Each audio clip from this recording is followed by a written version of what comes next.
Hey yo, shake that thing, Miss. Can I shake that thing? Yeah, Annabella, shake that thing. Yeah, Dana, reasons with Odessa. Yo, get busy, just shake that booty now. Play. You know you having reasons with Odessa right now. See? Stick around the town, cause she wear the crown, you understand? Mad. All right, guys, it's Reasonings with Odessa, and boy, I say this all the time when I have people on the show with me, but this brother here, brother, from like no other, brother is one of Jamaica's most prolific Jamaican artists, producers, everything. Somebody that I've known since I moved to Jamaica, and I'm happy to have you with me, Sean. Thank you, Eddie. Dutty. Hey, Well, go on. Mad. There, man. Yeah, man. So, Reasonings today is brought to you by Lady Bee Mixology. And it's a passion or strawberry passion fruit kind of rum-flavored mix-up thing. But she's on IG, so you need to go and check her out. It's nice. The tangy rum, you know? The freshness. Refreshing. Sean. Yes, ma'am. How's your spirit? Good. A lot better than a couple months ago.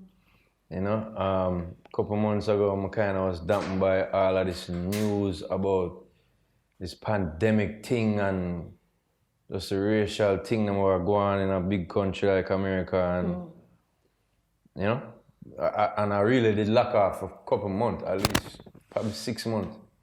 Kind of was out. It's only after August I start, or September I start. Come out. Yeah, come out of my shell and go back to studio, and I've been very busy in studio since that. You had a great 2020 though, mind you. How many hits did you put out? I got 20 songs out, but I've whole it more now. Yeah. So, but it's just 20 that came out. You know, I've always wanted to ask you, when you're very melodic, your sound has always been melodic. How do you put together, when somebody gives you a rhythm or you're producing a beat, how do you put that together? It's a natural thing. It has to do with, I guess, what you listen to as a kid, and how you perceive music, which artists or which producers you love, and that type of vibe. So when I hear a rhythm, I usually hear the melody, and a lot of the times now. Back in the day, I used to write the lyrics out or have the lyrics ready. Now it's just like I know that feeling. I feel the melody. And I start putting the words to it. And it's kind of like the rhythm tells you what to say. So some of them want me to be emotional, some of them want me to be lovey-dovey, some of them want me to be more party vibe, some of them say talk about girl, weed. It tells me. But it's just naturally how I feel. And sometimes I do get confused, like I get more than one vibe. And if you kind of scratch your beard and say, I wonder which one now. So I've ended up doing 2 songs on one rhythm a couple times. Really? Yeah, DJ Frost have 2 things for me a couple years ago. One is called Give Thanks for Life, and the next song is called Climb It, or I think Ride It, sorry. So one is a girl's tune and one is a more reality-based tune. But it's just what the rhythm tell me, you know, and I feel like the people going kind of tell me. People in Jamaica or even on the internet all about, they will kind of vote and say like this. Yeah. So.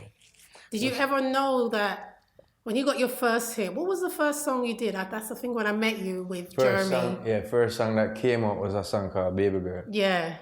I remember I was actually in the studio when, I don't think you remember, and I was telling Jeremy that I was in the studio up at Jeremy Yard when he recorded that.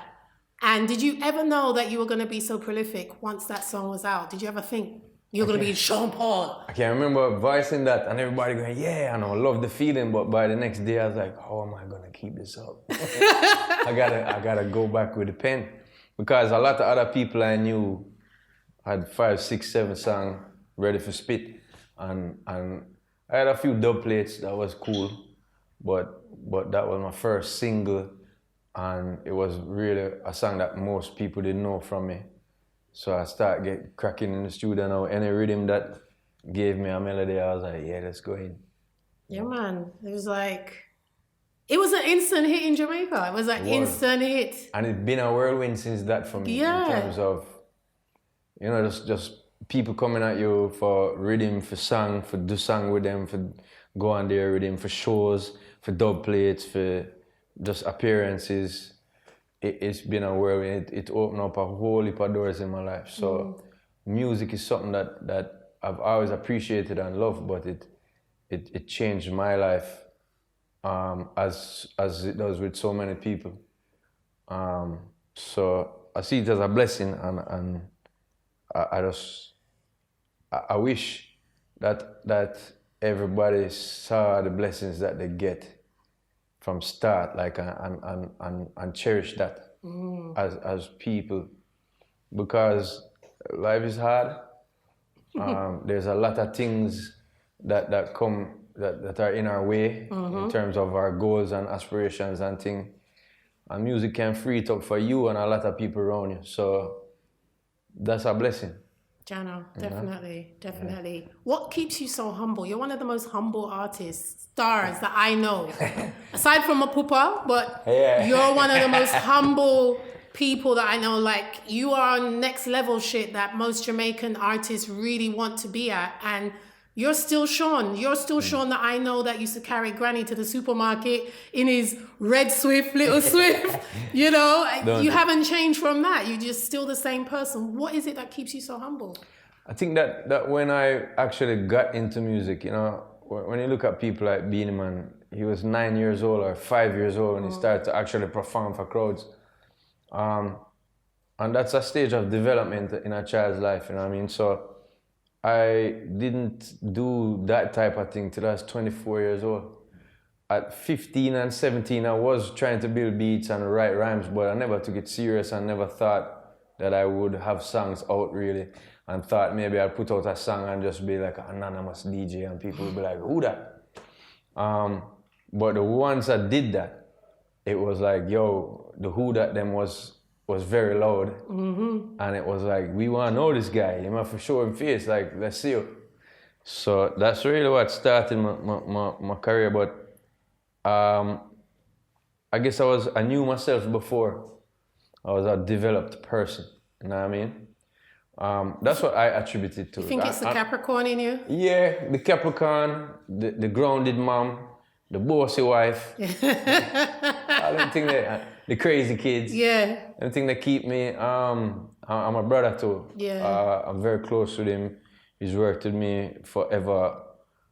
Even when people don't see him, he is someone. He's the man. Big up Jason. Yeah, he's somebody who I always been bouncing ideas off of me. And we did share the same room till I was 25 years old. Wow. It was funny because I would come back from tour. Me and him come back from tour. And him have him girl and me have my girl, and we in the bed and we're like, this can't work. Because on tour, he got his own room. Yeah. You know what I mean? So it was like, yo, this kind of mad, no. But you know, that's just how it was in our family for a while, and we couldn't do any different. But you know, as I said, God bless him and things. So he's been there from the first utterings. He was like, yo, that bad. And encouraged me. And then he got into a sound system with Copper Shot and Sean and Matty them. And from school days, they were playing at Sweet 16s. And not many people know that my aunt owned a disco called Sparkles Disco. Big up. And so that's been a part, like, I was carrying box from as a kid. They would have dances at my yard. So people don't understand, like, the Uptown sound system vibe. They don't, but like, there's a lot of people watching right now and they just think dancehall is just a country and a ghetto thing. They don't understand that we had dancehall and we had sound systems within Uptown communities as well. Yeah, and we was the rebels in terms of a lot of society didn't want to see that happen, didn't think it could happen. A lot of my friends who I would show my rhymes to say, yo, check out this baby. They're like, what are you doing, bro? You know what I mean? You know what I mean? And they would be talking about which college I'm going to, and I couldn't see myself in that direction. You know what I mean? So it's a thing. But yeah, as I said, being an uptown kid that wanted to do dancehall, and I wanted to be involved, and just wanted a song that people would say, yeah, bam, bam, bam, to. that made me feel like, you know, I'm a little rebellious. I think you guys kind of started that thing. I was in Clubhouse and I got on a Clubhouse talk with Jeremy and we were talking. It was like the Clubhouse room was about New York dancehall. Yeah. And I was just talking about, I was around when the rhythms that Jeremy was making and the sound that Uptown sound system and Uptown music, what they did is that they coined a little different sound and a different vibe and made it into the whole vibe of what dancehall was happening in the 90s. And like Max Glazer and a couple of people were like, wow, they didn't even know that was how it happened because they don't really understand the culture of how we were, you know what I mean? The vibe that we went through when we were growing up in Jamaica, in Kingston back in the days from... We paid attention to everything that was happening in dancehall and also what was hot in hip hop. And that gave us an edge because certain little words or phrases or certain things was like, you know, what? How him say that? And it just gave us an edge. I remember Kid Corrupt and Flo, people like Lugaman. Dutty Cup. Yeah, Dutty Cup. You know, I actually called you guys Dutty Utensils. Dutty Cup. Yeah. Well, the cup was really a ganja pipe. Ah, see, people don't know that. That's new. A lot of people never know that. And I'm thinking, what do you mean by Dutty Cup? And yeah, I mean ganja pipe. We were all weed connoisseurs. All right, let's name them out first. So we're going to Dutty Cup. So Dadigan, R.I.P. to him. Rest in peace, Dadigan. And he actually started a group with your brother. Yes. With Deanie. Yeah. And what's his name? Kill Cole's son. With David, yeah. David Cole, who is engineer for the Marleys. Marleys with Damien and Yeah, and that they called it.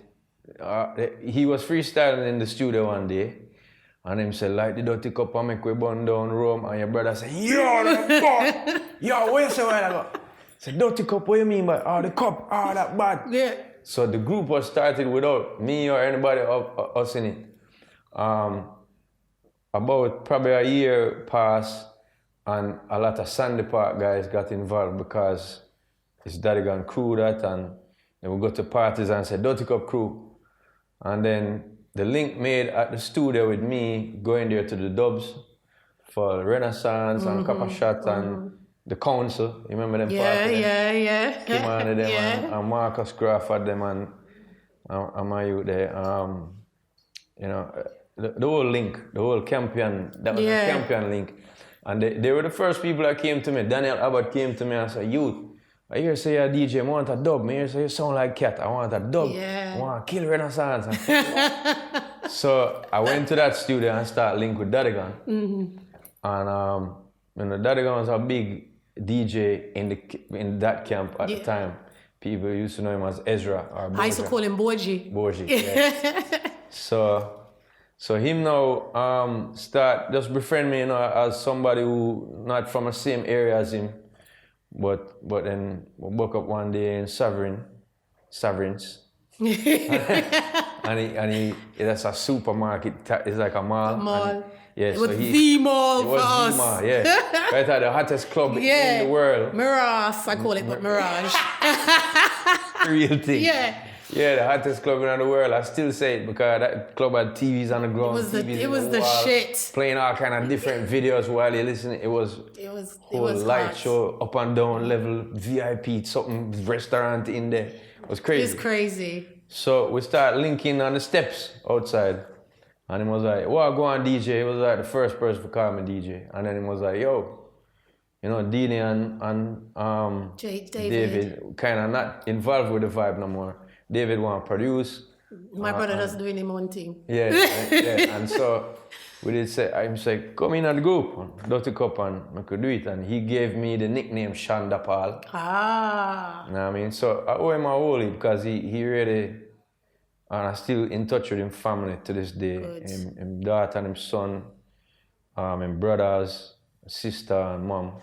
All of them mean a lot to me because if it wasn't for his encouragement at the time, me being probably I was about 21, And my mother looked at me like, what you do with your life, boy?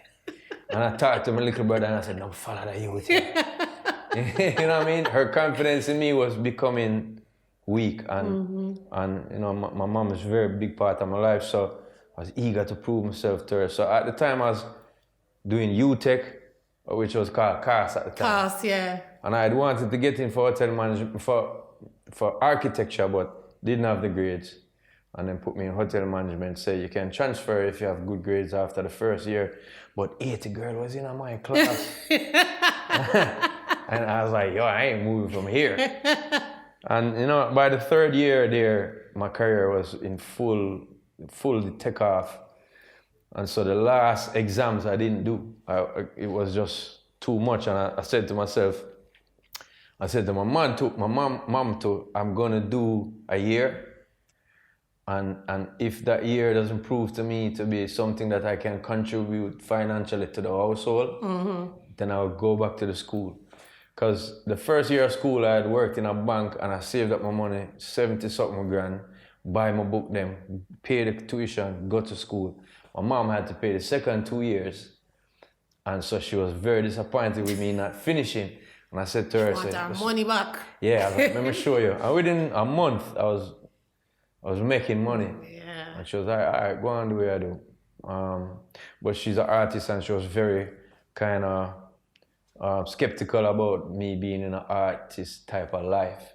Cause today I had, tomorrow you're not. My dad had the same thing for his children. He's like, entertainment is incestuous, it's seedy, it's this, it's that. It's a crazy thing. It's a crazy thing. So she was very mindful of it and made me that way as well and thick skin at first, you know what I mean? I mean, I've had people big producers tell people that, boy, Dutty Cup crew for DJ over a toilet because beer shit had come out them mouth. And it was like, damn. That's rough. Yeah, and that crushed us, you know, away. But with people like Daddy Gun, that's up. No, he was always positive. Yeah. And he always came up with like the weirdest Little slangs and little talks and like, what the fuck, how did that come out of your mouth, bro? You're like, boy, I know yourself, but that's so hard. That's why he was so fresh as a DJ too, you know? And yeah. So how did we meet Luga and our boy from Kid and Chicken. So Chicken was from Sandy Park. Dan Youth was someone I went to school with. He was a table tennis champion, or I was a swimming champion. And I had aspirations like him. I wanted to DJ, but when I saw him doing it at the Lizard parties, I would go to our 24K nightclub. I'd see him come up there and just grab the mic and show me bop. And I was like, yo. I was like, I can't do that, you know what I mean? He gave me confidence too. So Kid Corrupt and him used to par. And Corrupt actually made it on one of the biggest jugglings I can remember. Poor people fed up juggling, fed up. Really, man, he had a song called Why If You Feel Go On Pressure, Make a Girl Know You A Big Trendsetter. That was the biggest, that was a big tune. And then he had a hiatus for a year because he got in trouble. So when he came back, Dan Youth was kind of doing his own thing and touring a lot, and he was like, yo, and he started to roll with us. So that's how Corrupt got involved. So it was me, Corrupt, and Daddy Gun for a time.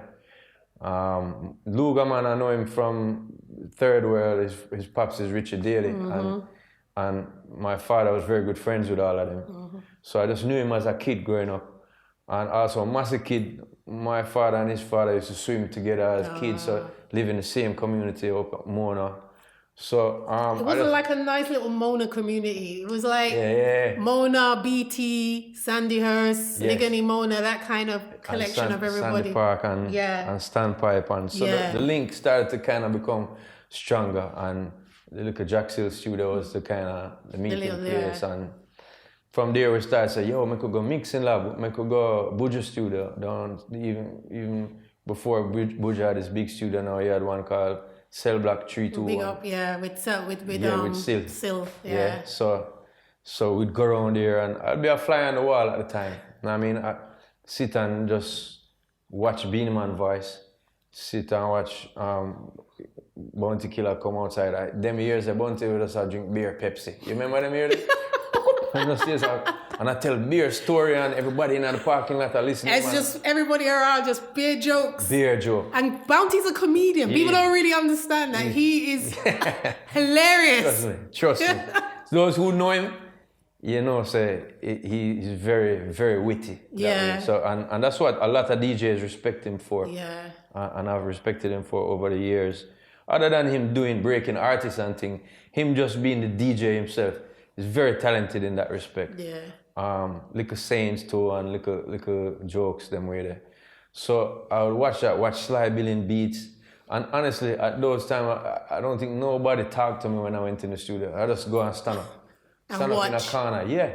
And just take it in and say, this is how people voice. And, you know, I remember watching it. And it's a one-take situation. Yeah. It's not how it is today. No. It's if you don't get it right, you're going to have to pay for the tape, which was like $8,000 them days there. It's a serious thing. That. Yeah. So even Future Fambo say, one of the first recording he did, woo. So he was telling me the story that at first the rhythm, they didn't press. Something happened with the rhythm. And that's why him intro was like, when the rhythm dropped, it was like, ooh. So, but he just went straight after that. So sometimes, you know, them things they teach me, you know what I mean? I was like, so you have to be on point. So you have to know your tune inside First out. take. Yeah, for the first take, from before you even record. It's not even dub plate. This is like, you know, because the studio time is being paid for. It's one producer. He's pressured by 20 odd DJs waiting outside. I mean, I also had the great opportunity of being told that I wasn't good enough by a great producer. Walk into the room and he's like, "Oh, you name so? I get your demo tape." Yeah, man. All right, and him look upon everybody in the room. There's like 19 DJs in the room. Him say, You look tired, go home. Your mother call you. You pressure the AC. Your shoe them dirty, you mash up the carpet. You, all on, come out. And everybody look for me now like say, I would have knew you tell we run way out. I'm talking, these are big DJs, right? Wow. So he only left Ancient Monarchy, who was known as Frisco Kid back in the day, and Wayne Wonder in the studio. And everything made him run the rhythm, which was a little bit the teeny meeny, yeah. So me a DJ. Everything that I DJed at the time was more conscious. Yeah. So me I say, it's an alarm, this it at the ghetto story. Read about it in the star and watch it. Next tune. Them did we, but now them strong. Next tune. And I'm like, damn. So I got through about 8 tunes. I was like, you know what? I like when the DJ pan slow rhythm. Come out of the studio. I was like, oh damn. Shit. And my face, tears swell up in my eye. I said, man, I need that, you know. This how I look up to this dude as a great producer and thing, and he might tell me I'm not up to standard, so I had homework to do. Driving back. Steve Wilson was in the car with me, his management today. And he was like, yo, you alright, bro? I was like, no, dog, man, mash me up. Like, I feel like right now I should give the fuck up. Excuse my language, but yeah. No, we could swear, it's fine. Yeah, so, but them little dues the way you pay as a younger artist, them time that I realize that now a lot of artists don't have to go through that. No. So to me, there is I mean, even with your dad's generation too, you would have to go and bleed. You see it in Harder They Come, you see it in the movie, and that was a true life depiction of what was happening in Jamaica, and it still happened up to the day when I was doing my thing. You have to prove yourself. You have to pay your dues, I think. Yeah, you wait. That's why I was telling people that I think artists, even though we are very narcissistic, because we're always thinking about ourselves, the song, the video, the radio show, everything, it's all about us, right? The pictures, everything you do. So, but even though we are that, we are also some of the most patient people on the earth, especially the generations before me and me, because for 50 people I line up and you're in competition with them and them outside talking and smoking with you.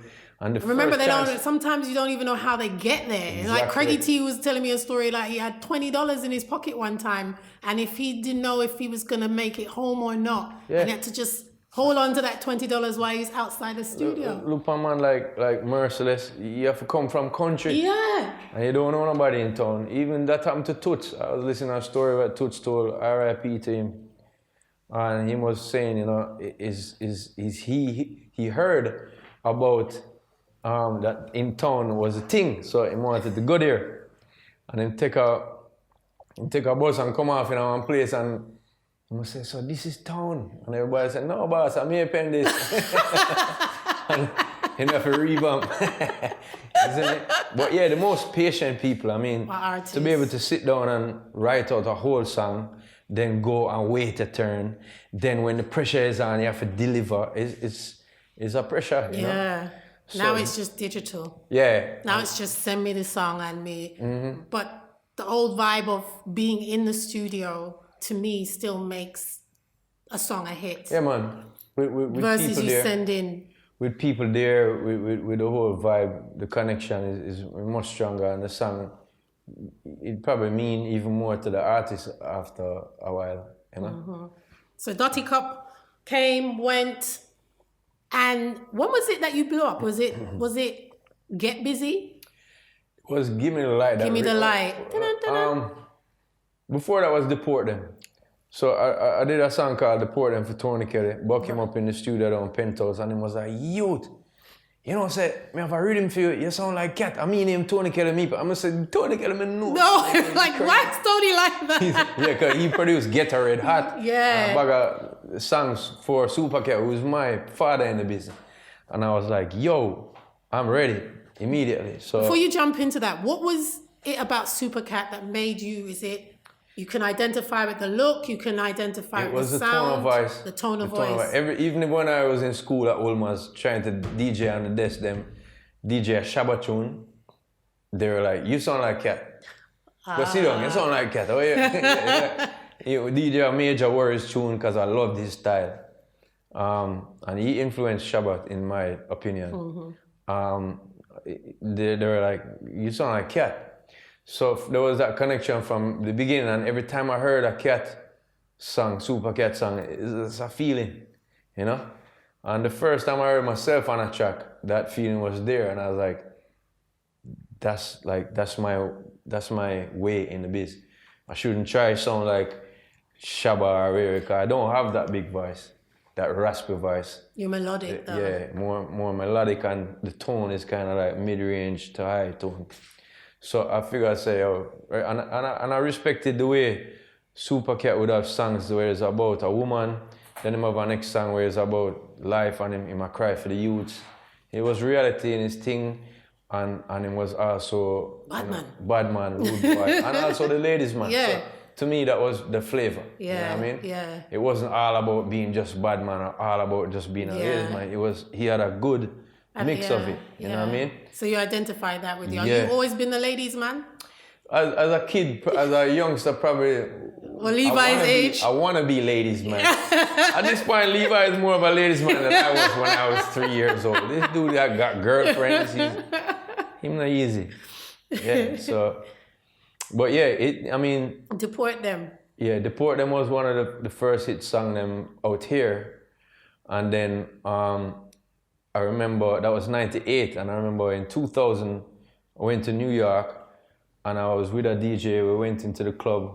We knocked off the club, and I came back into the car, and we were driving. It was 2:30 at night, and as we turned on the radio, boom, boom, boom, boom, and he was like, "Yo, you don't know how big this is." And I was like, "This is a fucking song I play up on the radio." And he's like, "No, bro, it's 2:30 at night on a Wednesday evening. Dancehall don't play them time here, bro. Mm-hmm. You're playing. I watch." And so that song blew up, and then Chillalala with Vegas also blew up. Yeah. And I put up Dirt my first Bike album. video.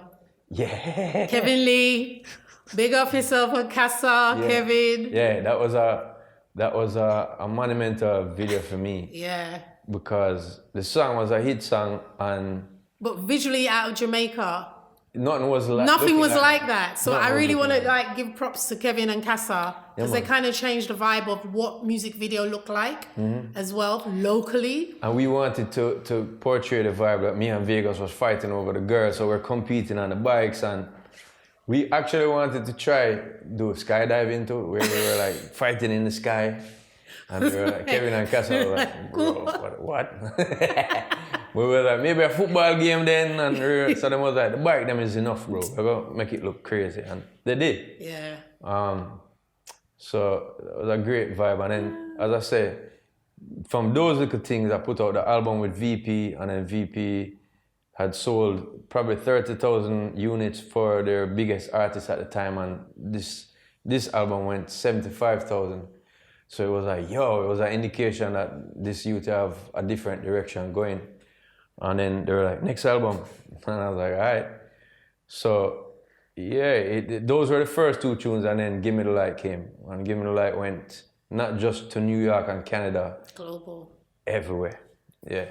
I think the visuals, and that was like the first time I've even seen you dance. I want to tell you, the early years, I had a broke knee. And I'm not blaming it.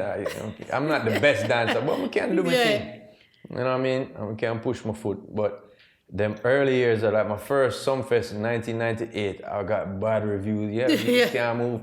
But a lot of people didn't know that I had one knee. Wow. And if you ever had a joint that doesn't work anymore. I have arthritis in one knee. Right now my knee band up. And it makes it immobile. Like just to move to right there, you have to kind of undo your thing. So it was something that I just knew that if I said, oh, but I have a broke knee at this time, people would be like, shut the fuck up, bro. Yeah. So but let's keep that quiet. And I went through, and it took years to heal. Yeah. Yeah, that was that, and you know. It was over for that. It was like, I was like, fucking hell, Sean gone. Bumperclot Sean gone. Give me the light.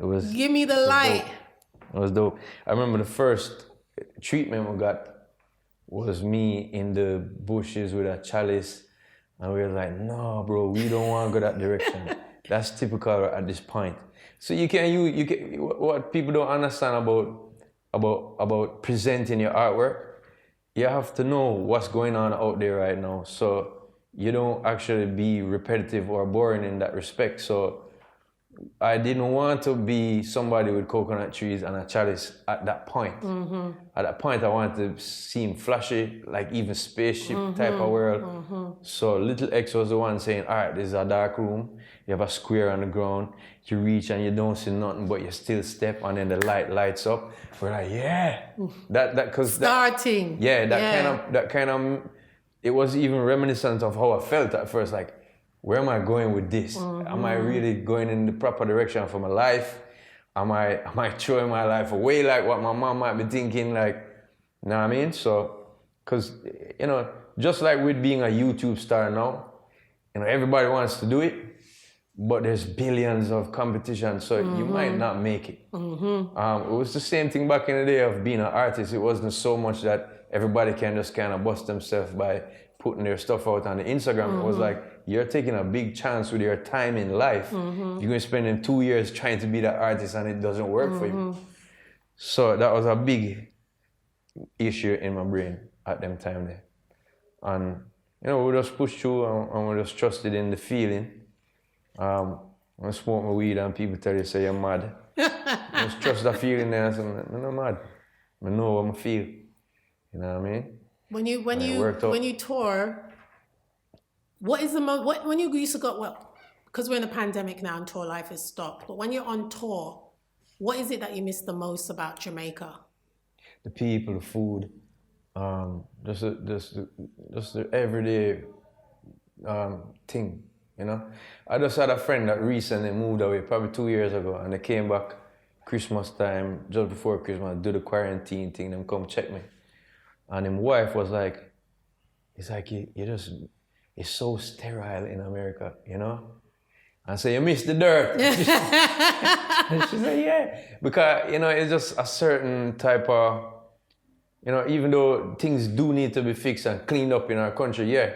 But there's just a certain sterility to that type of life that's in those big countries that it almost seems dead. Mm-hmm. And you don't speak to nobody, you pass them on the road, you might love them shoe or them the skirt or she have on, but you kind of almost don't dare say nothing. It's only Caribbean people like, yo, miss, you look good. Yeah, think nice, man, yeah. But like, when you live in foreign, you don't see that often.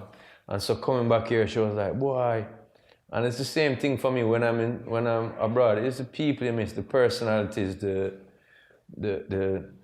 fact that people can just say, yes, DJ on the road, and you just go about your average thing without no fandom or fanatical craziness. And you just can call still... it what you is. Yo, I'm going red boy. It is no offense to me because... We're not politically correct. We're just putting that out the way immediately. What going fat ass? It's like, all right.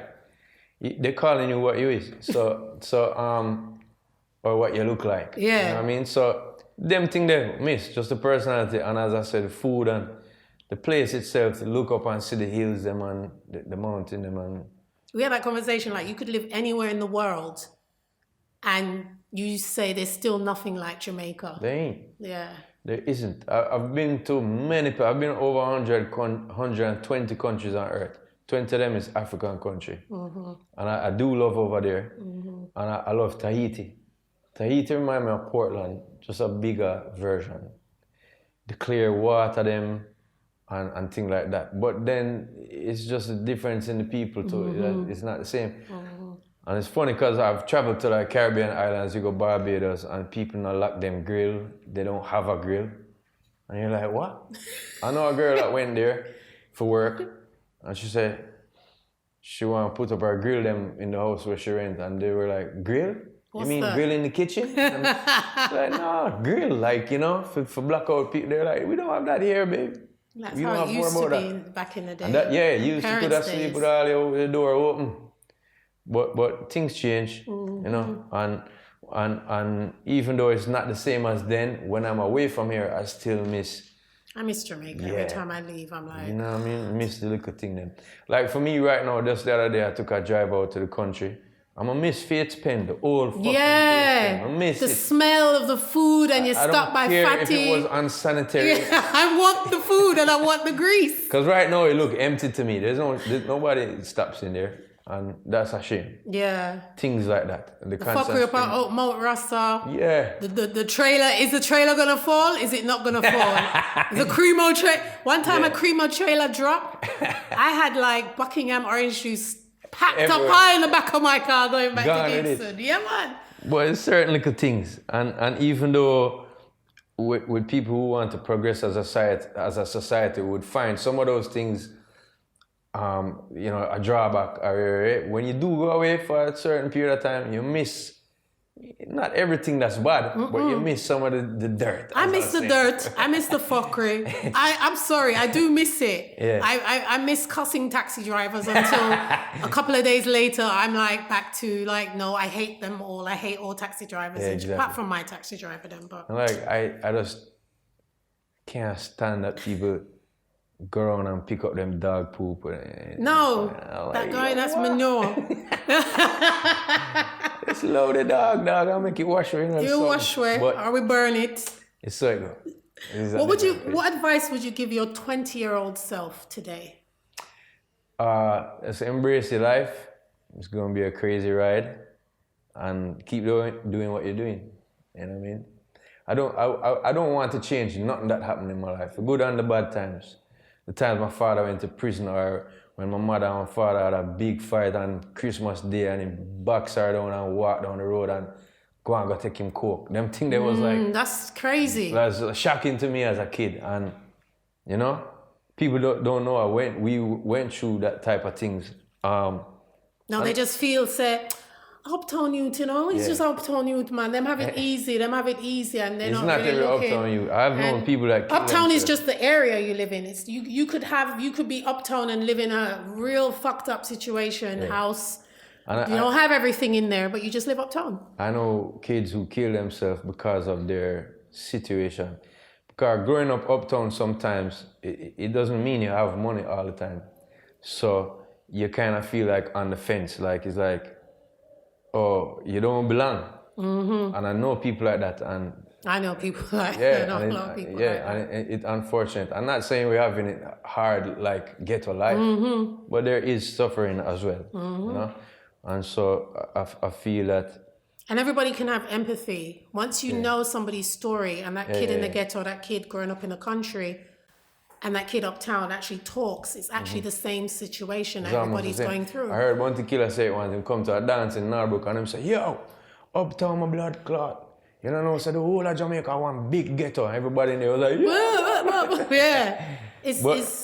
But it's not as dire as in, you know, Waterhouse or places like that. But as I said, it's not everybody uptown is a rich kid that just takes trips to Miami every week. It's not that way all the time. So I grew up with a celebrity dad, and I never had to go to every week. Your father worked hard for him to deal with. Yeah. And you know, there's things like that just I think those things kind of forged me into the diamond that I became, because you're expected to be a certain way, and then when you're not, you feel like an outcast. You feel like, oh, I don't belong in any place.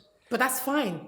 Yeah. But at the end of it makes you more unique. It does. Now that you're older, it makes you feel that I'm dynamic, because I'm on both sides. I know both sides. I would leave my private school and go to my council house that I grew up in London. Yeah, man.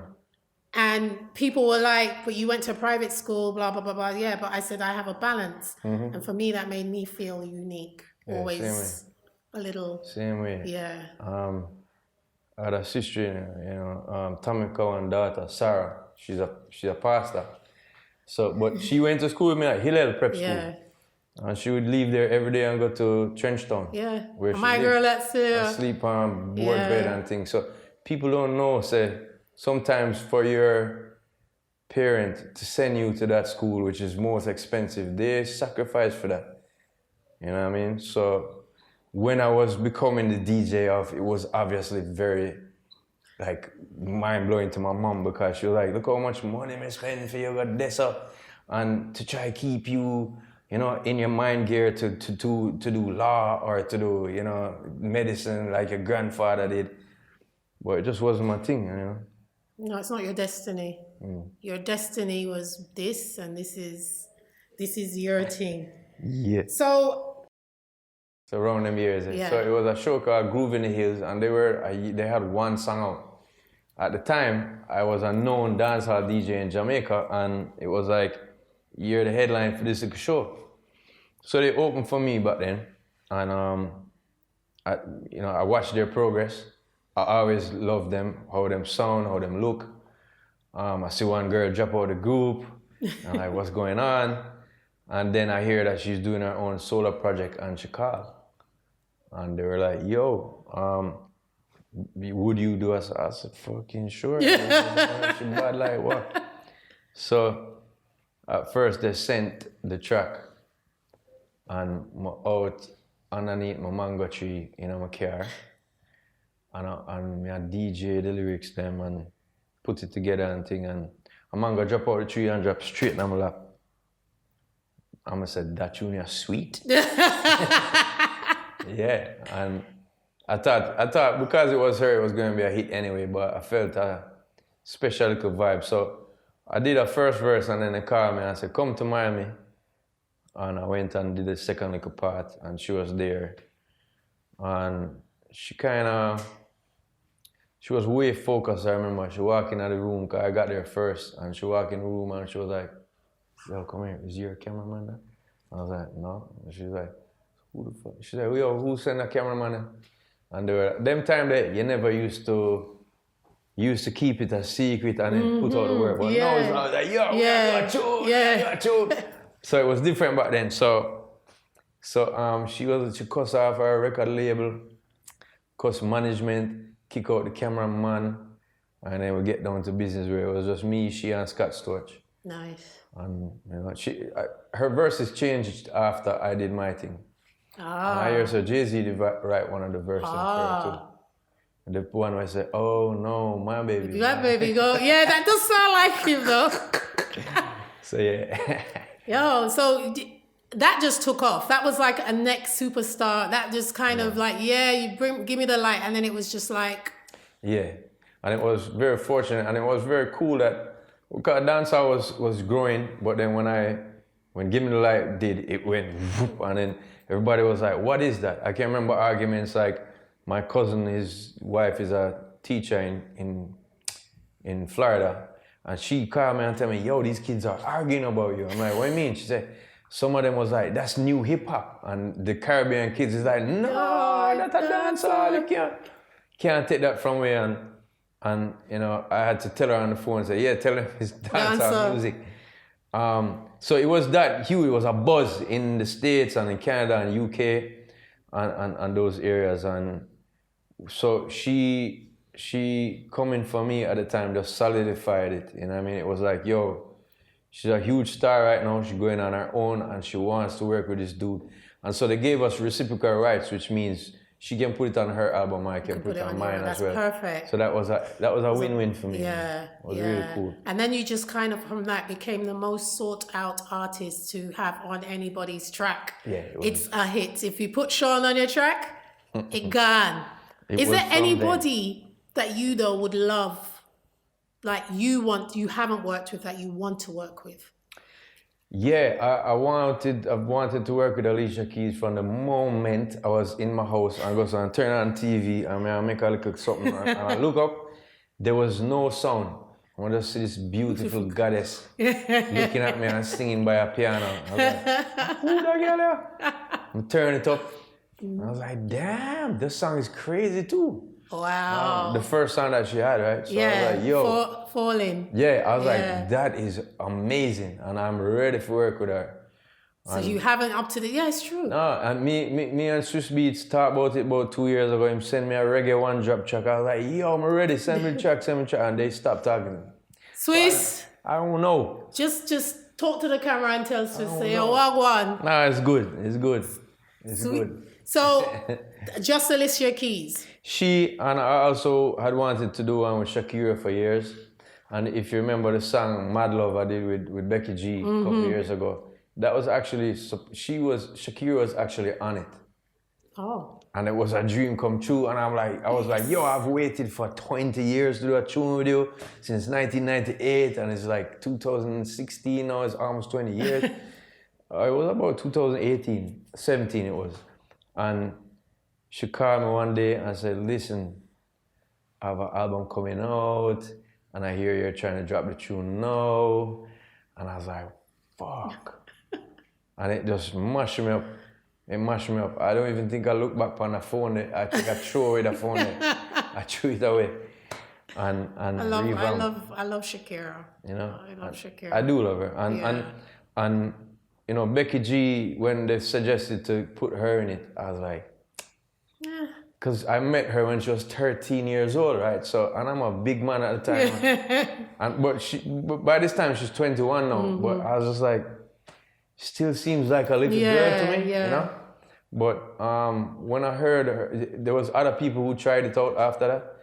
And I was like, yo, Becky, really, I do the thing. And she called us and said, if there's anything else we want to do. So it was one day I was in France or somewhere, and we didn't have Zoom them time, FaceTime or something, while she in the studio, and I gave her the backups, ad-libs to do. She was really on point. I was like, yo, this girl work hard and don't make sense to take it from her. Make her do it. Ended up being a huge tune. You've been doing so much. There's loads of stuff. Like, you're the Latin artist now as well. Like, remember everybody used to think that he's not Jamaican, he's from...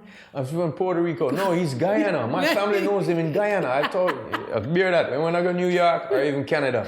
Everyone's speaking to Spanish. Everybody's just like, yo, I'm not even speaking Spanish. They're just thinking I'm from their place. I heard you have Puerto Rican roots. No, from DR? No. Jamaica, come on and go. Jamaica. I'm like, why, bro? Jamaica. There's some of my thing there. What do you want to see? What's got like? Okay, you had a recent thing in the media with one of our media houses. What is it that you want from media? I'm going to say it again. What do you want to see more when it comes to media and our artists? Because you said something and they took it totally out of context of what you were saying. Yeah. It was a big thing. Yeah. And do you think that media needs to be, our media locally as well, do you think they need to have, I don't know how I'm going to word it. I know what you're saying. Yeah. But here's the problem. It can't be stopped because people want to sell them thing. Even people who just start up them YouTube channel, somebody come to the studio yesterday and said, yo, I know if I manipulate the place now, because he had a headline and we were laughing at it. We were like, yo, bro, what kind of headline that? And he was just like, I just know if I manipulate it to get more views now. So it's always going to happen. So that's why I'm kind of... So do you think that we should just start this with, we're actually dating, and that you're going to divorce Jody, and really we've been secretly fucking? It probably would fucking work. But that's the thing, and that's what I don't like about the monster that we've created in terms of media. Now, media used to be, it's supposed to be... Even the big publications, like I read Billboard, I read all of the big publications, they've dumbed themselves down. Yeah. And it's disheartening that now we don't have any proper ethics and codes. That's the thing. The monster that we've created has no ethics, no code. It was supposed to be to edify, educate, just like music is. But again, everything is moving more to that way because it gets the clicks, it gets the tickets bought, it gets the people buying into or just even checking it out. So, you know, I even feel that people making up their little beefs sometimes around the place, you know what I mean? And, you know, it is what it is. I know that with the change, that it would be something to contend with my own morals. You know, people used to be like bothering me to get on Twitter. Is my record label had to make, I was on a video shoot, and they made a Twitter. They said, give me your phone. And they put it in, and they're like, this is your Twitter now. I'm like, what? Because I didn't want to do it. I didn't want to be on the toilet and say, I'm on the toilet now. I'm eating ackee and saltfish.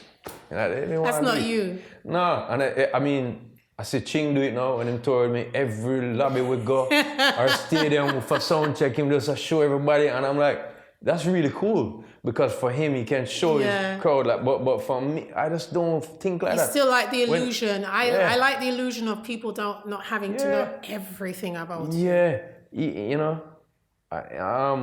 when I was in Japan the first time when these little digital cameras just got small. What are they called again? I used to have one. Everybody gave us one. Flip camera them. Flip, and then so you plug they it gave in. us, and they're like, influence people.